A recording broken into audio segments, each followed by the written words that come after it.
எந்தவித எதிர்பார்ப்பும் இல்லாம, "நீ இப்படி தான் இருக்கணும்" அப்படின்னு கட்டாயப்படுத்தாம, பெரிய பெரிய வார்த்தைகள்லாம் பேசாம, அது இருந்தா இந்த உலகையே நம்ம கைக்குள்ள கொண்டு வரலாம். அது என்னன்னு யோசிக்கிறீங்களா?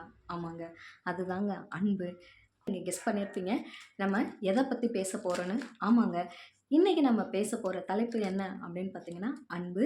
நான் உங்க சிவதர்ஷினி. கதைக்குள்ள போலாமா? ஒரு துறவி இருந்தாரு.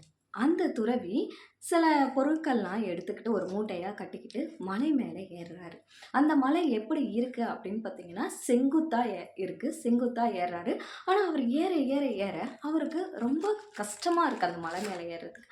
அதே சமயத்துல ஒரு 10 வயது பெண் குழந்தை நல்லா ஜாலியா ஆடி பாடிக்கிட்டு, அவளுடைய தம்பியையும் தூக்கிக்கிட்டு வேகமா அந்த மலைய ஏர்றா. அந்த துறவிக்கு ரொம்ப ஆச்சரியம். உடனே அந்த பெண்ண கூப்பிட்டு கேட்குறாரு, "ஏம்மா, சின்ன சுமை. இத தூக்கிக்கிட்டே என்னால ஏற முடியல இந்த மலை உச்சில.